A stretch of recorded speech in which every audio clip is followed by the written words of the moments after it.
Hello again, I am Blunty, being mid-key excited about Animal Crossing New Horizons. Not low-key, but not sort of super riding the hype train to, up and down the mountain, and there was a metaphor there that kind of fell apart. The roller coaster came off the tracks, as it were, killing hundreds of bystanders. Are you excited for Animal Crossing as well? Are you, in the comments down below, are you an old school Animal Crossing player that can't wait to get back into it after such a long break between real Animal Crossing games? We don't count the mobile game because it's just... Or are you like me and have only fairly recently in your gaming life found a love for these sort of more peaceful, gentle, casual, relaxed games? I particularly like them for streaming because you don't have to stay focused on the game at every nanosecond at a time, so you can actually pay attention to chat and have conversations. And that's why one of the reasons I like streaming Minecraft so much is because I get to do that. Or Pokemon, for example, that kind of stuff as well.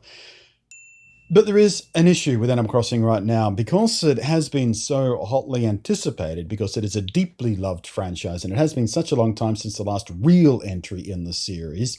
As you can see, it's on the eShop right now. It's up for pre-order. You can pay for it and preload it and everything. But there's an issue with that. As that change happened from just a preview page to, hey, give us your money for it, the ratings went up for it. And as you can see in Australia, it's rated G, which is general audiences, as you would expect from an Animal Crossing game. But our rating system doesn't have one of the things that the ESRB, or the American rating system, has. And that is, it flat out sort of tells you if there's things like microtransactions, in-game purchases. And that's what's got people concerned. Let me read here the rated E for everyone from the ESRB for comic mischief, which sounds fantastic, but then underscore, and users interact, which is just warning parents that people can interact with your kid when they're playing it. So if you don't like that idea, it's Nintendo, they don't touch voice chat, they don't touch text chat, so it's probably pretty safe. But it also lists in-game purchases for a full price game. In Australia, $79.95.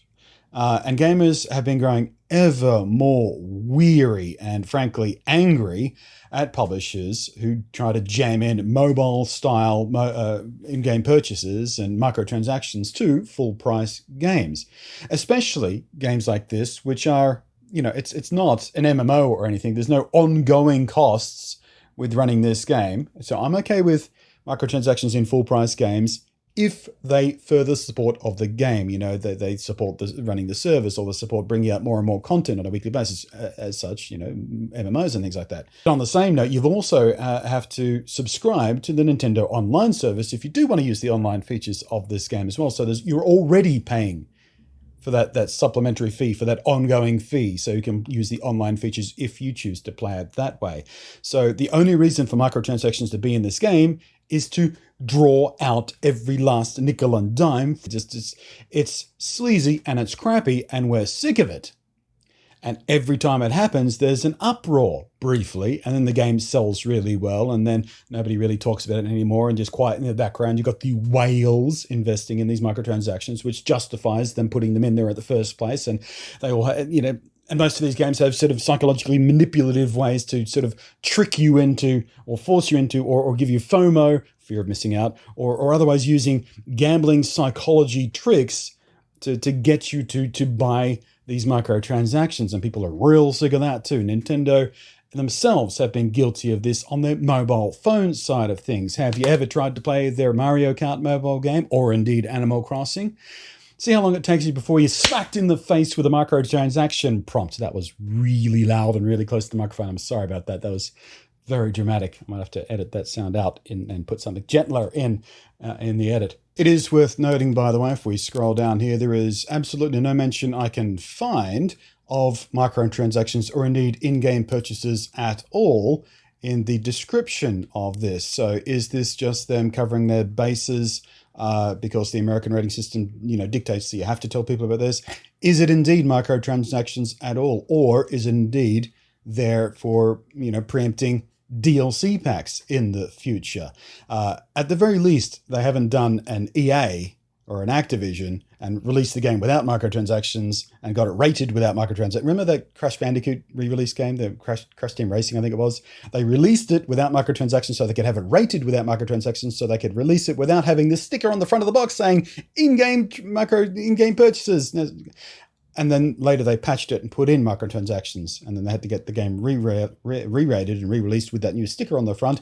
But meanwhile, they sold all the other games, at launch on the promise that it didn't have those. At least Nintendo isn't doing that. Or are they? Because again, there's no mention of it anywhere in the description of it. They've never mentioned it in any promotional materials yet. They haven't sort of talked about it at all. They haven't... all that kind of stuff leads me to believe it's probably for DLC. A proper DLC pack, like a new island or a new expansion or seasonal events or who knows what. It's probably not microtransactions for cosmetics and shit like that, but who knows at this point? And that's the point. That's why people are getting pissed about this, because we don't know, because Nintendo are being Nintendo and not being upfront about this stuff. And quite frankly, I'm sick of it.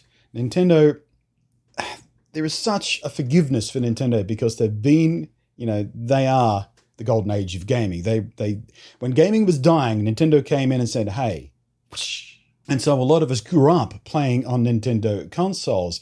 Us Gen Xers certainly did with the NES and the SNEX, and later generations followed us with the other Nintendo consoles, particularly the handhelds, which always did stronger than their consoles in sort of those middling years, their teenage years. And now again, we've got the Wii and the Wii U, and now the Switch doing spectacularly well. And the Switch has even outsold what the SNES did at this point in its life as well, which is amazing. So there's a lot of love for what Nintendo represent about gaming, but they have started to slide over this last year, especially with their mobile phone stuff, and especially what they're doing with microtransactions in those mobile phone stuff. The Mario Runner thing, the new Leaf, the Mario Kart, they're all packed with this disgusting, vile, cancerous microtransaction bullshit that was birthed in mobile phone games and has spread its ugly, poisonous tentacles throughout the rest of gaming, and I just hate it.